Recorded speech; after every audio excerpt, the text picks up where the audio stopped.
Have you ever been stuck in a construction delay? I know the feeling. It sucks. I'm sitting here waiting for the engineer to call me back, to send a text, to email me, to let me know what the heck is going on. Delays, delays, delays. That's what's going on. It's out of your power. But in order to use this time wisely, start thinking about the decisions that you have to make all the way through the process, so future you will thank you. If you're a newbie to remodeling or construction, I don't know why it is, but delays are a normal part of the business, whether it's inadequate pandemics or national disasters or Mother Nature or everyone's moving to Florida. There are reasons why. There is always a reason why there's a delay in construction. I don't understand.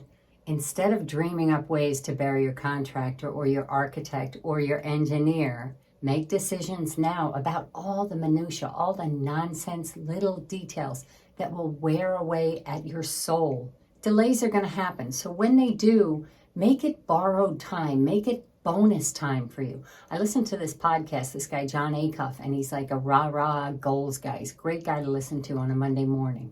And he talked about being delayed at the airport, which we all know, especially if you fly JetBlue. You suck, JetBlue, by the way. But he talked about airport delays. He had heard someone he admired talk about how they planned their most interesting work or the work they were most looking forward to on those delay times. So whenever they called out, your flight's going to be delayed, he had work prepared and he was ready to go and he was excited about the delay. He made use of it. He made it count. So that's what we're going to try and do.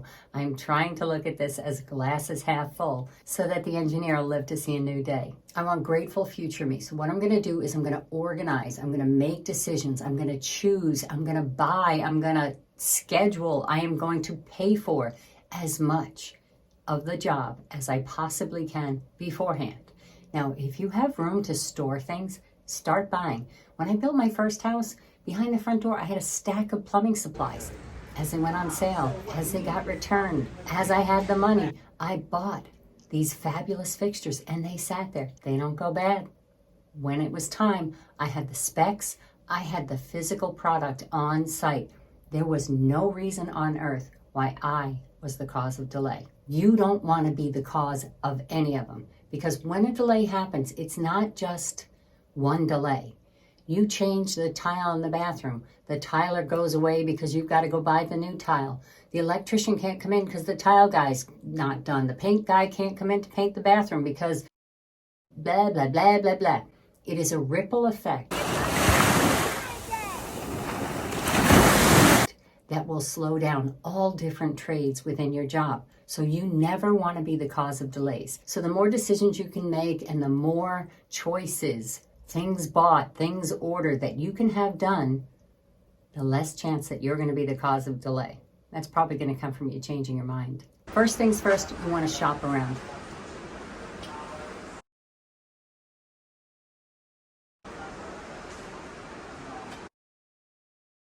You want to find out what's out there. You want to find out what you need. You want to find out what you want and what you can afford.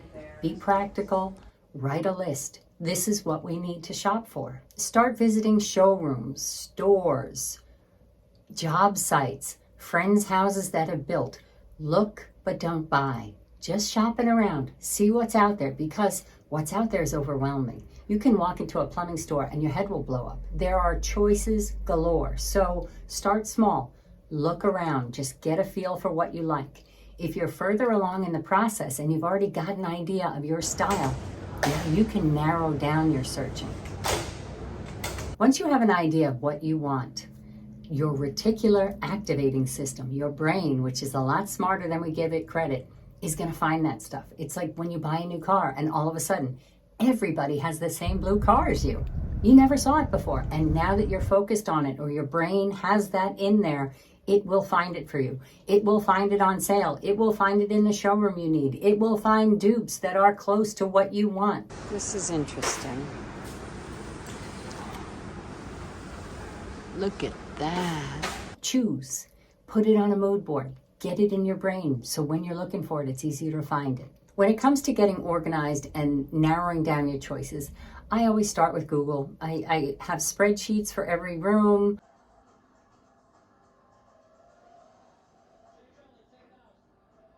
I add all of the different decisions that I'm going to need to make within that room. So whether it's the bathroom and I need to decide tile, fixtures, plumbing, shower heads, tub spouts, mirrors, sconces, whatever, make a list of all the things and itemize room by room all the things you got to buy.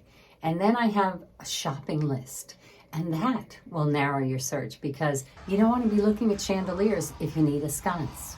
I put everything in the spreadsheet, I give myself some options, and I link those spreadsheets back to a mood board in Canva. Now, if you're not using Canva, at least for something out there, I mean, even if for your kids' school homework, what's wrong with you? It's free. Go download Canva. They have mood boards in there. You can pop in your images. You can link it to the web page of the product so you can see if it's available. You can know the specs.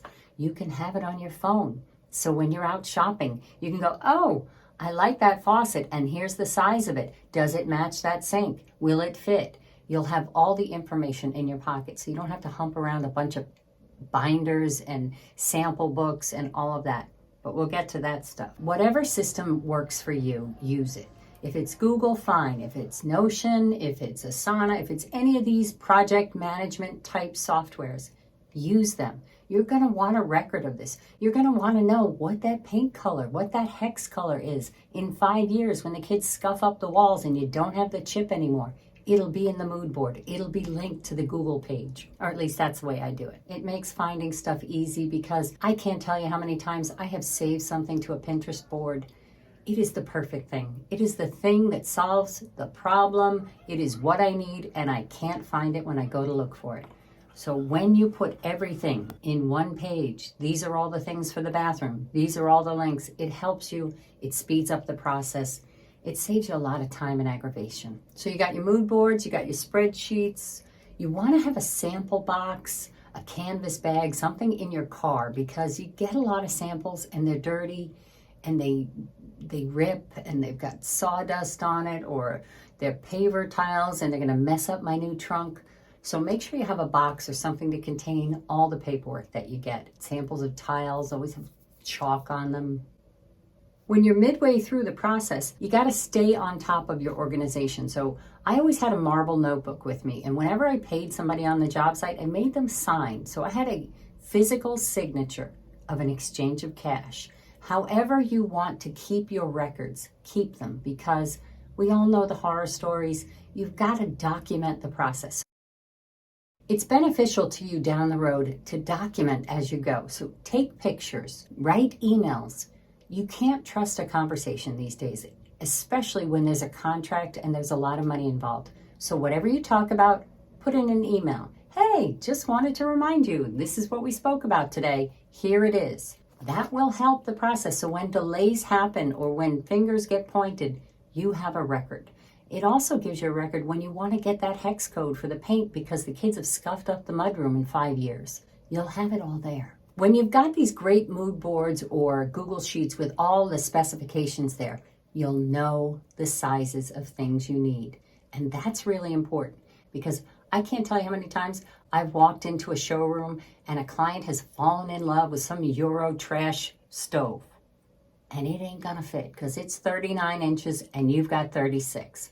Know your specifications. Save yourself the heartache of falling in love with the European you cannot have.